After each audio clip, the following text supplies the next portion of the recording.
Ectopic pregnancies కి treatment ఏంటిదా? Ectopic pregnancies diagnose అయిన తర్వాత treatment based on ruptured ectopic unruptured ectopic అనే దాన్ని బట్టి ఉంటుంది. అన్రప్చర్డ్ ఎక్టాపిక్ అంటే ఎర్లీగా డయాగ్నోస్ చేసి రప్చర్ అవ్వక ముందే మనం కనుక్కున్నట్టయితే మెడికల్ మేనేజ్మెంట్ పాసిబుల్ అవుతుంది.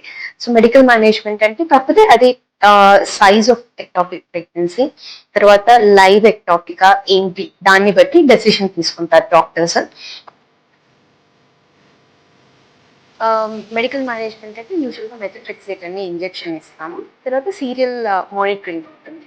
దాంట్లో ఎక్టాపిక్ సైజ్ తగ్గుతుందా, తర్వాత బీటాసిజీ వాల్యూస్ డిక్లైన్ అవుతున్నాయా అనే దాన్ని బట్టి మెడికల్ మేనేజ్మెంట్ సక్సెస్ అయిందా లేదా అనేది డిసైడ్ చేస్తాం.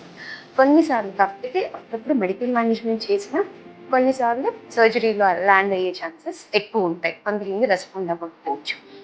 లేదు ఆల్రెడీ రప్చర్డ్ ఎక్టాపిక్తో వచ్చారు అట్లా అన్నప్పుడు ఇంకా ఓన్లీ ఆప్షన్ ఇది సర్జికల్ మేనేజ్మెంట్, ఈధర్ లాప్రోస్కోపీ కానీ ఓపెన్ సర్జరీ కానీ. ఇప్పుడు మోస్ట్ కామన్గా అయితే లాప్రోస్కోపీ చేసి ఎక్టాపిక్ మాస్ రిమూవ్ చేస్తాం, సాల్పింగెక్టమీ. దాంట్లో కూడా మళ్ళీ డిఫరెంట్ టైప్స్ ఉన్నాయి, సాల్పింగెక్టమీ, సాల్పింగాస్టమీ.